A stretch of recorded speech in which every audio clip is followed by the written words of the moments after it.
Bismillahirrahmanirrahim. Assalamualaikum warahmatullahi wabarakatuh.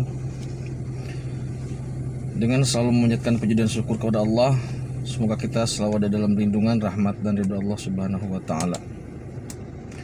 Kembali saya dari tim Raja Wali Nusantara akan mengangkat tema tentang SP dan Sunan Kalijaga. Subhanallah, alhamdulillah, astagfirullahu Allah, Allahu akbar.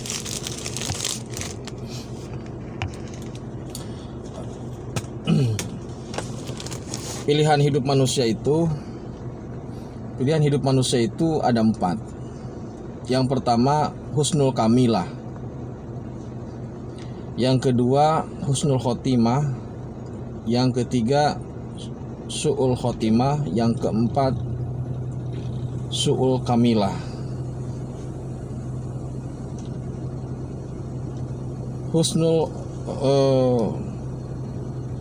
Husnul kamilah atau kebaikan yang sempurna itu realnya adalah dicontohkan oleh sosoknya adalah Rasulullah Shallallahu Alaihi Wasallam.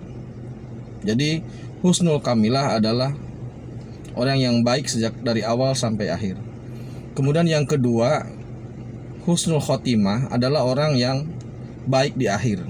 Yang ketiga su'ul khotimah adalah orang yang jelek di akhir.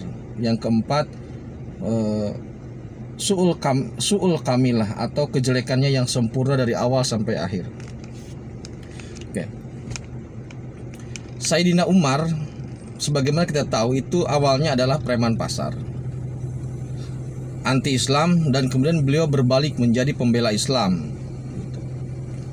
Di tanah Jawa ada juga yang seperti Sayyidina Umar, yaitu Raden Said, penguasa pasar Lokojoyo kalau tidak salah, yang awalnya membenci Islam, kemudian alhamdulillah diberi hidayah menjadi orang yang mulia. Beliau menjadi Dewan Wali Songo. Jadi untuk contoh husnul kamilah itu Rasulullah SAW, dan untuk contoh husnul khotimah adalah salah satunya adalah Sayyidina Umar dan Kanjeng Sunan Kalijaga. Di luar itu insya Allah masih banyak orang yang husnul khotimah. Yang su'ul khotimah dan su'ul kamilah saya tidak perlu bahas. Nah, Kanjeng Sunan Kalijaga ini adalah merupakan wali yang sunan yang menyebarkan agama Islam melalui kebudayaan. Itu sudah jelas, faktanya seperti itu. Nah, yang ingin saya sampaikan adalah pesan Kanjeng Sunan Kalijaga begini. Sebenarnya Kanjeng Sunan Kalijaga itu orangnya sangat tawadu, sangat rendah hati, dan agak pemalu. Dalam artian sebenarnya beliau menjauhi publisitas, menjauhi publikasi atau publisitas. Nah, tetapi setelah disampaikan bahwasanya publikasi terkait dengan Kanjeng Sunan Kalijaga adalah untuk inspirasi karya, maka beliau bersedia, Kanjeng Sunan bersedia. Jadi intinya begini, saudaraku. Pesan dari Kanjeng Sunan Kalijaga adalah berhenti mengkultuskan beliau, karena beliau adalah manusia biasa. Semasa hidup beliau manusia biasa yang dimuliakan Allah karena sifatnya, karena akidahnya, karena tauhidnya. Kemudian yang ingin Kanjeng Sunan sampaikan adalah jika Kanjeng Sunan itu sudah melaksanakan karya-karya besar seperti pada wayang, batik dan ukir dan tembang dan sebagainya, maka sebenarnya yang harus kita lakukan adalah bukan mengkultuskan beliau pada sosoknya, tetapi mari kita berkarya.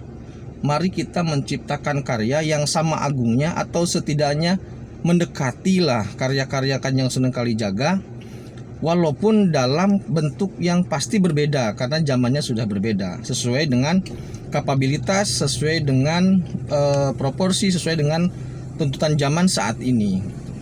Sebagaimana halnya Habibie.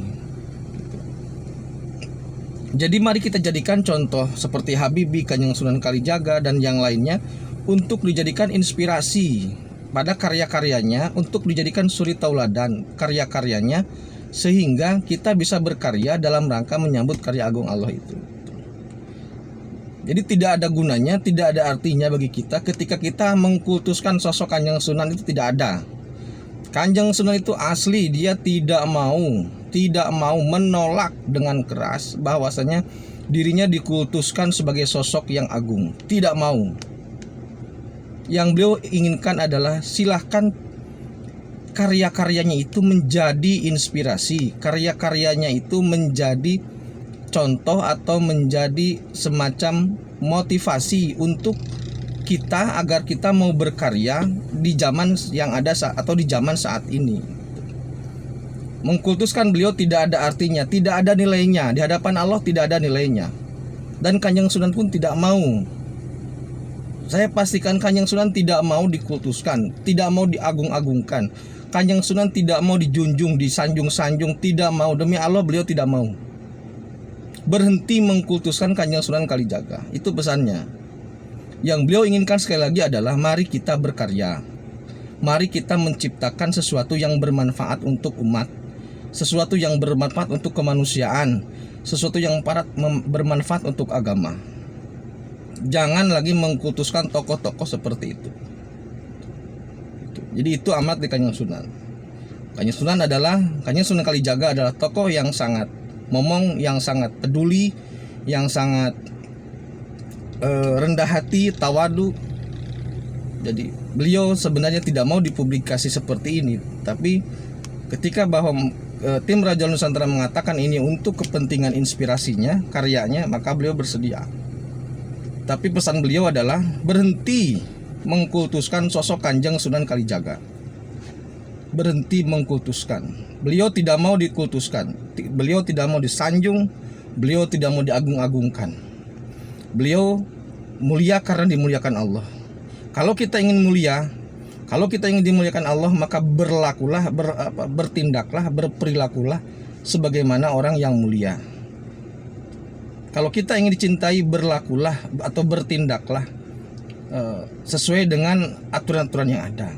Maka pesan dari tim Raja Nusantara sesuai dengan amanat dari Kanjeng Sunan Kalijaga. Mari kita berkarya. Mari kita berkarya, jadikan karya-karya Kanjeng Sunan Kalijaga sebagai inspirasi dan motivasi. Berhenti mengkultuskan Kanjeng Sunan Kalijaga. Itu tidak beliau inginkan. Mari kita hormati Kanjeng Sunan Kalijaga sebagai tokoh yang sudah menyebarkan agama Islam melalui budaya. Mari kita ikuti jejaknya, mari kita ikuti karya-karyanya walaupun dalam bentuk yang berbeda. Itu jadi sekarang sudah tidak zamannya lagi mengagung-agungkan sosok, sudah tidak. Mari kita agungkan atau kita tiru, kita suri tauladani karya-karyanya supaya lebih bermanfaat daripada kita terus menyanjung sosok-sosok seperti itu. Beliau tidak mau, asli tidak mau. Itu pesan dari beliau, dari Kanjeng Sunan Kalijaga. Jadi sekali lagi berpesan, stop mengkultuskan, silahkan jadikan karya-karya sebagai suri tauladan atau sebagai sebagai motivasi untuk kita berkarya. Demikian, terima kasih. Assalamualaikum warahmatullahi wabarakatuh.